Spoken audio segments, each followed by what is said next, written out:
नमस्कार, हमारी इस खास पेशकश ट्रेडर्स हॉटलाइन में आप सभी का स्वागत है। मैं हूं हर्षदा सावंत और मैं हूं प्रदीप पंड्या। अगर आप इस वक्त कोई भी ट्रेड करने की सोच रहे हैं या उसको स्क्वायर ऑफ करने की सोच रहे हैं, उसके पहले आप हमसे अपना सवाल पूछिए। ट्रेडर्स हॉटलाइन में हमारा टोल फ्री नंबर है 180020097890। आप हमें कॉल कर सकते हैं, हम देंगे तुरंत आपके सवालों के जवाब, चाहे आपकी पोजीशन कैश मार्केट में हो या फिर वायदा कारोबार में। और इस वक्त मार्केट कैसे दिखाई दे रहे हैं, आइए नजर करते हैं। सेंसेक्स और निफ्टी दोनों पे जो दिन के लोज के आसपास ही आपको ट्रेड करते हुए दिखाई देंगे। सीरीज की शुरुआत थोड़ी हल्की होती हुई नजर आई है। ग्लोबल मार्केट्स दरअसल कमजोर हुए हैं। इस वक्त बाजार की बड़ी बातें आपको बताते हैं। हमारी गिरावट के पीछे ग्लोबल मार्केट्स की ही गिरावट का हाथ है। यूरोप के बाजारों ने कमजोर शुरुआत दी है, एशिया कमजोर रहा, जापान 3% नीचे दिखाई दिया और इन सब चीजों ने मिलकर दबाव बनाया है। चूंकि पिछली सीरीज हाइस पे खत्म हुई थी तो जाहिर है कि वहां पर भी ज्यादातर तेजी की पोजीशंस जो बननी थी वो बन चुकी हैं और पिछली सीरीज के मुकाबले ज्यादा बड़े ओपन इंटरेस्ट के साथ हमने इस सीरीज की शुरुआत भी की है। इस वक्त आप करीब 0.25% का नुकसान देख सकते हैं अहम इंडाइसेस में। बिकवाली ऑयल एंड गैस आईटी में खास तौर पे देखी जा रही है, लेकिन जेपी अल्ट्राटेक डील के बाद सीमेंट एक सेक्टर है जहां पर जबरदस्त खरीदारी का रुख देखने को मिला है और stock specific, sector specific movement तो है ही। जेपी ग्रुप खास तौर पे फोकस में।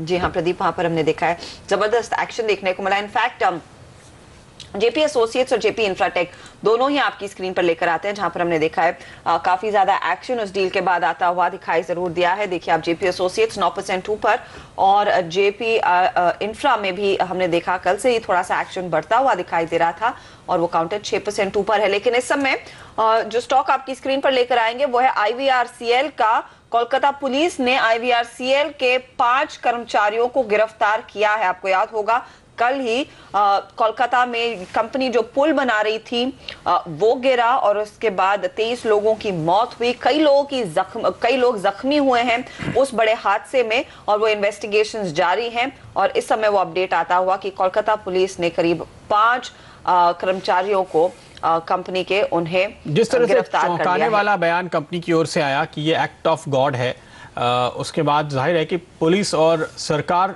को यहाँ पर ये बात मंजूर नहीं है और वो ज़रूर ढूंढना चाहते हैं कि कौन दोषी है इस मामले में, क्योंकि ये काम बहुत सालों से लगातार सालों साल चलता आ रहा था। काफ़ी ज़्यादा डिले हुए और उसके बाद भी अगर यहाँ पर डिज़ाइन में या मटेरियल में किसी भी तरह की कोई कमी है तो कंपनी को इसकी जिम्मेदारी लेनी ही होगी। और फिलहाल हम देख रहे हैं ये एक्शन होते हुए। ये बात और भी काफ़ी महत्वपूर्ण हो जाती है इस समय कि अगले हफ्ते से पश्चिम बंगाल में चुनाव शुरू हो रहे हैं विधानसभा के और ममता बनर्जी को दोबारा से सरकार बनानी है। तो पहला टर्म उनका 5 साल का पूरा हो रहा है और दूसरे टर्म के लिए जब उनको जनता का सामना करना है तो यहाँ पर सरकार कुछ कदम उठाते हुए तो ज़रूर दिखाई देगी और बिल्कुल सख्ती बरती जाएगी और वही देखने को मिल रहा है। गिरफ्तारी की जो खबर आगे आ रही है, अगर आईवीआरसीएल के खिलाफ और भी कुछ सख्त कदम उठाए जाए इस वक्त तो किसी को आश्चर्य नहीं होना चाहिए। और जाहिर तौर पर वो स्टॉक जो है 9% टूट रहा है। हमारे साथ अब जुड़ गए हमारे जानकार एंजल ब्रोकिंग के समित चौहान और आगे बात भी करेंगे डेरिवेटिव सौदों पर मोतीलाल ओसवाल के राहुल शाह से। समित, इस समय निफ्टी पर आपकी राय में लेना चाहूंगी क्योंकि 7700 पर वापसी हो रही है। आप देखिए बैंक निफ्टी पॉजिटिव टेरिटरी में आ चुका है, मिड कैप्स में एक टर्न अराउंड आ गया है, ये भी खरीदारी दिखा रहे हैं। निफ्टी क्योंकि ब्रिंक पर है 7700 के, क्या इस समय तेजी करना ठीक रहेगा इस पुल बैक को देख? देखिए हर्षदा, अभी ऑलरेडी हमने अगर लोअर लेवल से देखे बजट डे के दिन से तो 900 पॉइंट्स की ऑलरेडी हमने एक वर्टिकल रैली देखी है। तो इतनी अच्छी एक स्ट्रॉन्ग मूव देने के बाद कहीं ना कहीं तो एक अच्छा खासा कंसोलिडेशन एक्सपेक्टेड है। सो मेरे ख्याल से 7750 से लेके 7780 7800 ये एक स्ट्रॉन्ग रेजिस्टेंस है। अगर हम टेक्निकली देखें तो मल्टीपल टेक्निकल एविडेंसेस वहाँ पे कोइंसाइड हो रहे हैं, तो इतना ईजी नहीं होगा निफ्टी को इमीडिएटली 7800 का लेवल क्रॉस करना। उसके पहले हम थोड़ा बहुत ऊपर की लेवल पे सेलिंग प्रेशर देख सकते हैं, उसके चलते हाई लेवल से प्रॉफिट बुकिंग आएगा और लोअर साइड पे भी हम इमीडिएटली ऐसा कुछ बड़ा करेक्शन नहीं देख रहे, तो एक कंसोलिडेशन फेज आने वाले कुछ दिनों के लिए कंटिन्यू रह सकता है। ये जैसे आपने बताया कि अगर कोई इंट्राडे ट्रेडर है उसके लिए ये स्ट्रैटेजी सही रहेगी। अगर इंट्राडे सपोर्ट के आसपास आता है तो वहाँ पे बाय कीजिए रादर देन चेजिंग प्राइजेस, और जैसे ही रेजिस्टेंस के आसपास आता है वहाँ पे सेल करके वो प्रॉफिट बुक कर सकते हैं। तो मेरे ख्याल से आने वाले कुछ दिनों के लिए ये कंसोलिडेशन कंटिन्यू रहेगा।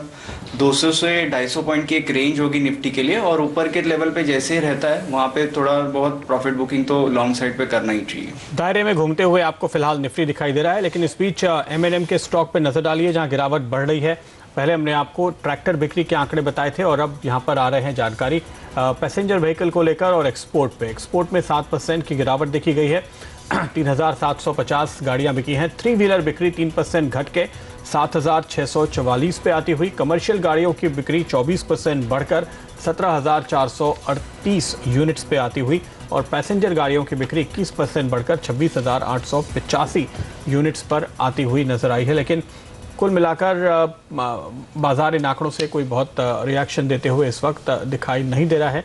M&M के ये डिटेल्स जो फिलहाल आपके सामने आ रहे हैं, कमर्शियल गाड़ियों में करीब 24% बिक्री बढ़ने के। प्रदीप, मेरे ख्याल में सीधा तुलना हो रही है कि आयशर मोटर्स की कमर्शियल व्हीकल्स की बिक्री कैसी थी और अशोक लेलैंड की कमर्शियल व्हीकल की बिक्री कैसी थी, क्योंकि आयशर ने ऑफ कोर्स वो 50% जंप जरूर दिखाया है कमर्शियल व्हीकल्स में और अशोक लेलैंड के लिए भी 30% और टोटल MHCV और LCV जोड़ के अगर आप देखें वो रहा है। तो उस लिहाज से शायद एक अंडर प्ले देखने को मिल रहा है M&M में। लेकिन स्टॉक पहले जब ट्रैक्टर की बिक्री आई थी कोशिश कर रहा था पॉजिटिव टेरिटरी में आने के लिए, लेकिन अब ये पैसेंजर व्हीकल और कमर्शियल व्हीकल के आंकड़ों को देखकर थोड़ा सा निराशा हाथ लग रही है। हालांकि वो दोनों कमर्शियल व्हीकल सेगमेंट्स दरअसल कंपेरेबल कितने होंगे पता नहीं, एप्पल टू एप्पल कंपैरिजन नहीं है, अलग अलग सेगमेंट्स जी, अलग अलग सेगमेंट्स है। लेकिन और कोई वजह नहीं है स्टॉक के गिरने की। अगर आप दूसरे काउंटर्स देखें वहां का प्रदर्शन थोड़ा सा बेहतर है M&M के मुकाबले।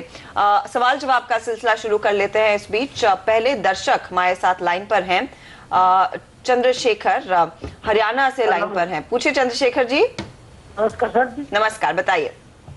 अभी PNB का शेयरों के बारे में पूछना है जी। आपने किस प्राइस पर PNB लिया है और कितना टाइम देंगे इस निवेश को? मैं लिया था 93 रुपए 55 पैसे, करीबन 93 रुपए 55 पैसे। ठीक है, और कितना टाइम दे सकते हैं? 15 दिन और दे सकता हूं। ओके, 15 दिन का नजरिया 93 रुपए 55 पैसे पर PNB लिया है।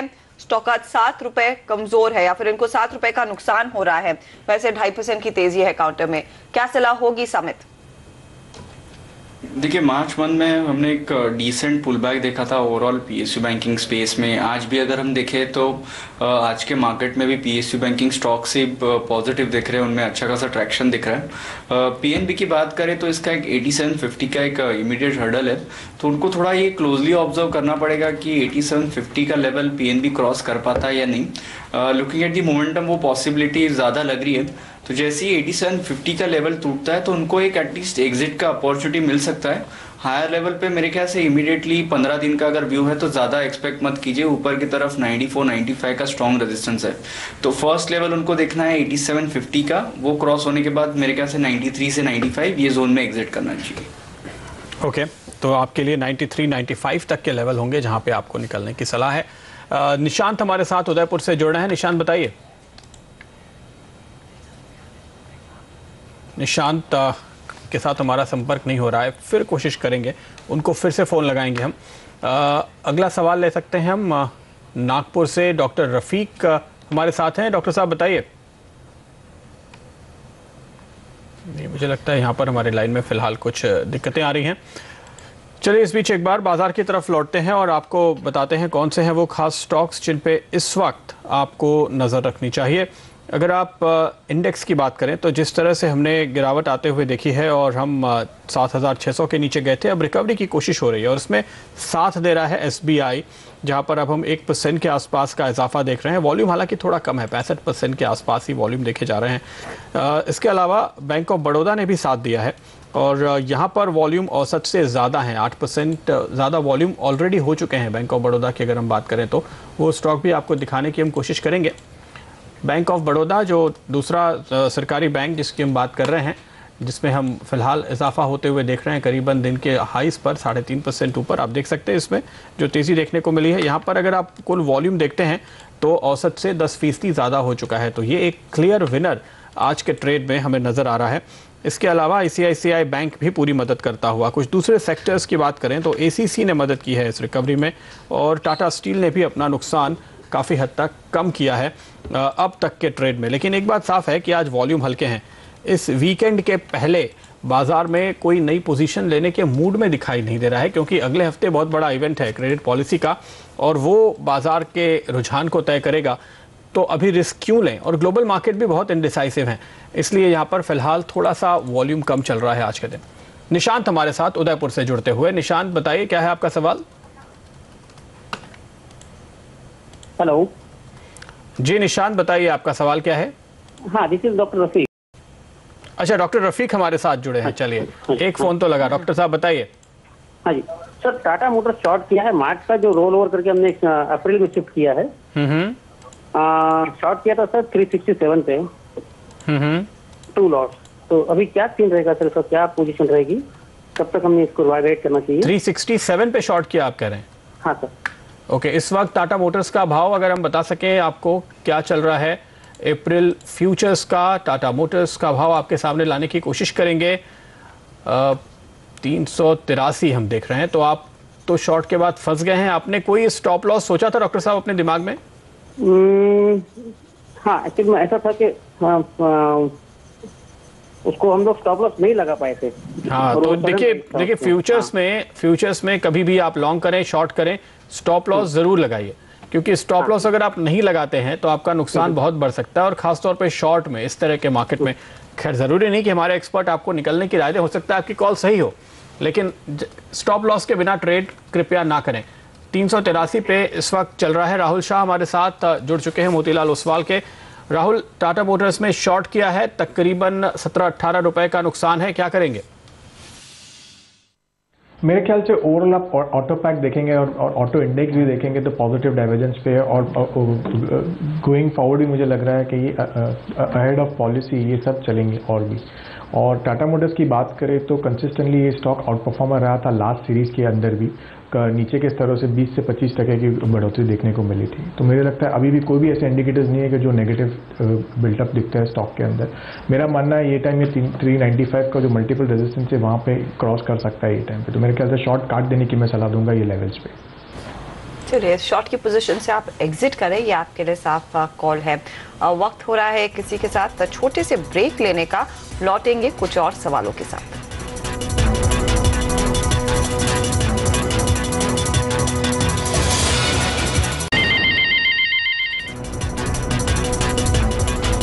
आप देख रहे हैं ट्रेडर्स हॉटलाइन सीएनबीसी आवाज पर। हमारे साथ है समत चौहान और राहुल शाह जो आपके सवालों के जवाब दे रहे हैं। प्रथमेश हमारे साथ है नागपुर से लाइन पर। पूछे प्रथमेश। दो एस बैंक के लॉट लिया था 75 रुपए में। ओके, 75 पर आपने ये पोजीशन ली है। क्या सलाह होगी इस पर समित आपकी? देखिए, यस बैंक में अगर इन्होंने लॉन्ग पोजीशन क्रिएट की हुई है तो मेरे ख्याल से उसमें से एग्जिट करना चाहिए फिलहाल। हमारा इस पे फिलहाल एक नियर टर्म व्यू से एक शॉर्ट की सलाह है। हम एक्सपेक्ट कर रहे हैं ये स्टॉक में एक इमीडिएट करेक्शन आए, करेक्शन टुवर्ड्स 825 820 तक हो सकता है। तो मेरे ख्याल से इसमें शॉर्ट करना, जो उन्होंने लॉन्ग किया हुआ है वो ये एग्जिट कर सकते हैं, क्योंकि अगर हम देखें तो 880 से लेके 875 का इसका स्ट्रॉन्ग रेजिस्टेंस है। और अनफॉर्चुनेटली इन्होंने जो लॉन्ग साइड पे पोजीशन क्रिएट की है वो रेजिस्टेंस के आसपास की है। सो मेरे ख्याल से एक अच्छे खासे रैली के बाद इसमें एक प्रॉफिट बुकिंग आना क्वाइट इविडेंट था, तो वो आने की पॉसिबिलिटी अभी लग रही है। सो मेरे ख्याल से इन्होंने जो लॉन्ग पोजीशन अभी क्रिएट की है उसमें से एग्जिट करना चाहिए इनको। ओके, तो ये सलाह फिलहाल आपके लिए निकल कर आ रही है कि आप निकलिए स्टॉक से। अगले दर्शक हमारे साथ मुंबई से हैं किरण बताइए क्या है आपका सवाल? हाँ सर, मेरा सवाल है कि मैंने ऑरबिंदो फार्मा का 720 का पुट लिया है 2925 के। ओके, तो क्या करें? ऑरोबिंदो फार्मा का आपके पास पुट है, यानी आप मंदी में है, आपको लगता है कि ऑरोबिंदो फार्मा का स्टॉक गिरेगा। 29 रुपए 25 पैसे की लागत है, 720 के लेवल का ऑरोबिंदो फार्मा का पुट। डायरेक्टर साहब अगर हम दिखा पाएं अपने दर्शकों को और एक्सपर्ट को भी, तो ये अंदाज़ा होगा कि अब इस वक्त इनका नफ़ा नुकसान कैसा चल रहा है। ये आपके सामने फिलहाल आता हुआ और आप देख सकते हैं 24 रुपए 75 पैसे, यानी थोड़ा ही नुकसान है, कोई खास नहीं। लेकिन ऑरोबिंदो फार्मा में राहुल, आप मंदी की पोजीशन बरकरार रखने की यानी पुट होल्ड करने की राय देंगे? आई थिंक जिस तरह से फार्मा का अंडर परफॉर्मेंस देखा है लास्ट सीरीज के अंदर, मुझे लग रहा है कि अभी भी ये अंडर परफॉर्मेंस कंटिन्यूड रहेगा। तो ओवरऑल फार्मा इंडेक्स मेरे ख्याल से अभी भी नेगेटिव टेरिटरी में। उसमें औरोबिंदो की बात करें तो औरोबिंदो भी 760 रुपये के हाई मार के वापस नीचे की ओर जा रहा है। तो मेरा मानना हुआ है कि पुट बरकरार रख के मैं मानता हूँ 690 तक का स्पॉट में प्राइस इसका आ सकता है। एक और सवाल है इनका, अब ये मारुति में कॉल लेना चाहते हैं 3700 के लेवल वाली, क्या आप इन्हें सलाह देंगे राहुल कि ये मारुति में 3700 का कॉल खरीदें? अगेन बात करते हुए कि ऑटो इंडेक्स और ओवरऑल ऑटो आउट परफॉर्मेंस है, और अभी भी मुझे लग रहा है कि ये आगे जाके भी ऑटोज चलेंगे। उसमें 4 व्हीलर्स मारुति में मेरे ख्याल से काफ़ी मिक्स्ड व्यू रहा है लास्ट 4 से 5 सेशन के अंदर। तो मेरा मानना है कि ये स्टॉक वापस 3850 के आसपास जा सकता है। तो डेफिनेटली 3700 की कॉल लेने की मैं सलाह दूंगा उनको। 3700 के लेवल वाली कॉल खरीदने की सलाह आपको दी जा रही है, तो आपके लिए ये एक मुनाफे का सौदा साबित हो सकता है, जरूर ये पोजीशन बनाएं। अगला सवाल विशाल पूछ रहे हैं लखनऊ से। विशाल बताइए। हेलो। हाँ जी विशाल। एक्चुअली मैंने 2 लॉट लिए थे, एक केटीके बैंक का और एक आईडीएफसी का। आईडीएफसी लिमिटेड का एक लॉट है, अप्रैल का आपके पास 40 रुपए 70 पैसे की आपकी कॉस्ट है, और कर्नाटका बैंक का एक लॉट है अप्रैल फ्यूचर, और वहां पर आपकी कॉस्ट है 105 रुपए 50 पैसे। दोनों ही फ्यूचर्स में पोजीशंस आपने ली हुई है, और दोनों पोजीशंस आपकी लॉन्ग है, तेजी कर रखी है आपने। जी सर। बिल्कुल। सुमित, क्या आप इन्हें सलाह देंगे कि ये दोनों लॉन्ग पोजीशंस होल्ड करें? देखिए, पहले मैं अगर केटीके बैंक की बात करूं तो डेफिनेटली इसमें मोमेंटम काफ़ी स्ट्रांग है। द ओनली थिंग इज 106 के आसपास इसको एक स्ट्रांग हर्डल है, तो ये लेवल क्रॉस होना ये स्टॉक के लिए काफ़ी इंपॉर्टेंट होगा। मेरे ख्याल से इनको इसमें एक स्टॉप लॉस मेंटेन करना चाहिए, 102.5 का स्टॉप लॉस मेंटेन करना चाहिए, और जैसे ही 106-106.50 का लेवल क्लोजिंग बेसिस पे ब्रेक होता है, इसमें एक मोमेंटम आएगा टुवर्ड्स 110-112, वहाँ पे ये प्रॉफिट बुक कर सकते हैं। तो मेरे ख्याल से केटीके बैंक में तो डेफिनेटली होल्ड करना चाहिए। 102.5 का इसमें एक स्टॉप लॉस होगा। दूसरी पोजीशन इनकी आई गेस आईडीएफसी लिमिटेड में है। इसकी प्राइस मूवमेंट ट्रैक करना काफ़ी डिफिकल्ट होता है, क्योंकि एक स्लो मूविंग स्टॉक है और इसकी रेंज काफ़ी छोटी होती है। फिलहाल तो इसमें 41.5-42 के आसपास रेजिस्टेंस है, होल्ड कीजिए। ज़्यादा बड़ा मैं स्टॉप लॉस इसमें रेकमेंड नहीं करूंगा, 39.5 के स्टॉप लॉस से होल्ड कीजिए। 42 का लेवल अगर ये स्टॉक ब्रेक करता है तो इसमें एक मोमेंटम टुवर्ड्स 43.5-44 आ सकता है, बट इसमें मैं ज़्यादा कन्विक्शन से बोल नहीं पाऊंगा क्योंकि इसकी प्राइस एक्शन ट्रैक करना थोड़ा डिफिकल्ट है। तो 3950 का एटलीस्ट स्टॉप लॉस इसमें मेंटेन करना चाहिए। 3950 का स्टॉप लॉस आईडीएफसी में, और कर्नाटका बैंक में आपकी जो पोजीशन है 102 का स्टॉप लॉस लगाकर होल्ड करें। हम लेंगे इसी के साथ एक छोटा सा ब्रेक। आप बने रहिए सीएनबीसी आवाज पर।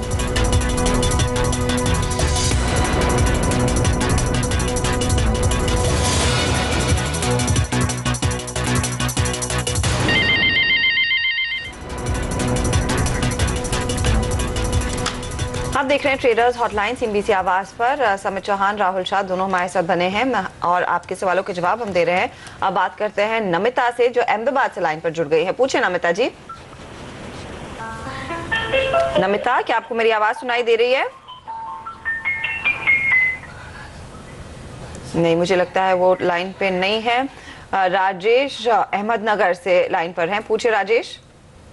हाँ मैम, मैंने एसबीआई का 190 का कॉल लिया है 12 रुपए 70 पैसे में। 190 का कॉल 12 रुपए 70 पैसे पर। राहुल, क्या सलाह होगी इस ट्रेड में? वैसे भी हमने देखा इंटरेस्ट सेंसिटिव्स काफी ज्यादा एक्शन में आ गए हैं और एसबीआई नेशनल लेवल से एक अच्छी रिकवरी दिखा चुका है।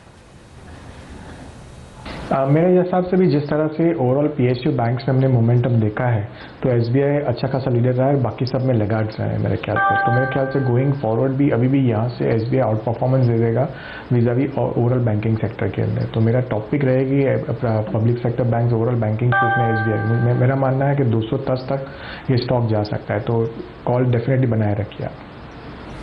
ओके, बने रहने की सलाह फिलहाल आपके लिए आ रही है। नमिता हमारे साथ अहमदाबाद से जुड़ रही है। नमिता बताइए, आपको आवाज़ आ रही है? हाँ सर, आ रही है। हाँ जी, बताइए क्या है आपका सवाल? सर, वेदांता का खरीदा है मैंने 92.8 पे। ओके। और 90 शेयर है, तो सर इसे होल्ड करके रखना है या निकल जाना है? समित, क्या कहेंगे? वेदांता बने रहें? देखिए, डिपेंड करता है इनका टाइम फ्रेम क्या है। अगर ये ट्रेडिंग व्यू से प्योरली देख रहे हैं तो मेरे ख्याल से 95 से 97 का एक स्ट्रॉन्ग रेजिस्टेंस है, तो ऊपर की लेवल पे वहां पे एग्जिट करना चाहिए purely with a trading view. But अगर ये कुछ वीक्स के लिए होल्ड करना चाहते हैं तो मेरे ख्याल से इसका अगर हम वीकली चार्ट स्ट्रक्चर देखें तो वो काफी पॉजिटिव हो गया अभी। हर एक लो लेवल्स पे इसमें बाइंग आने के चांसेस काफी ज्यादा है। 85 से 83 का स्ट्रॉन्ग बेस बन गया इनका, तो अगर ट्रेडिंग व्यू से है तो 94-95 के आसपास एग्जिट करना चाहिए। और अगर ये होल्ड करना चाहते हैं तो डेफिनेटली बने रहिए। इन केस अगर डिप भी आती है टुवर्ड्स 85-83, ये इनकी पोजीशन और एवरेज कर सकते हैं। तो आपका व्यू नमिता क्या है, लंबा रुकेंगे आप? सर होल्ड करके रख सकती हूँ मैं। ठीक है, तो आपको फिर बने रहने की सलाह है इस स्टॉक में। एक और स्टॉक है आपके पास? हाँ सर, मैग्मा है, 78.85 पे मैंने लिया है उसे। इसका 30 शेयर है, तो इसे क्या करना है सर? मैग्मा फिनकॉर्प 30 शेयर्स 78 रुपए 85 पैसे की आपकी कॉस्ट है, और इस वक्त मामूली सा नुकसान हो रहा है 202 रुपए का। समित, इस पे क्या कॉल देंगे आप? देखिए, जनरली इसमें वॉल्यूम्स काफ़ी लो होते हैं तो हम इसको ज़्यादा क्लोजली ट्रैक नहीं करते। बट अगर प्योरली चार्ट स्ट्रक्चर देखें और इनको होल्ड करना है तो मैं ज़्यादा बड़ा स्टॉप लॉस नहीं दूंगा।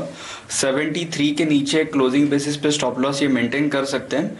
फिलहाल ऐसे कोई साइन नहीं है कि ये स्टॉक अच्छी खासी ऊपर की तरफ मूवमेंट दे, तो इनको एक स्टेप बाय स्टेप ये स्टॉक को क्लोजली वॉच करना पड़ेगा। यहाँ से पहला रेजिस्टेंस 82 है, अगर 82 क्रॉस होता है तो ही एक स्ट्रॉन्ग मूव आ सकती है। अदरवाइज इनको फिर 82 के आसपास अगर भाव मिलता है तो वहां पे एक बार एग्जिट के लिए सोच सकते हैं। ओके, ये फिलहाल आपके लिए सलाह है। All the best Namita in trades के लिए। इसी के साथ आपसे लेंगे इजाजत। समित, बहुत बहुत शुक्रिया हमारे लिए समय निकालने के लिए आज। लेकिन राहुल शाह हमारे साथ बने रहेंगे। हम लेंगे एक छोटा सा ब्रेक के बाद आपके लेकर आएंगे आखिरी सौदा, और शुरुआत होगी लॉन्ग या शॉर्ट से।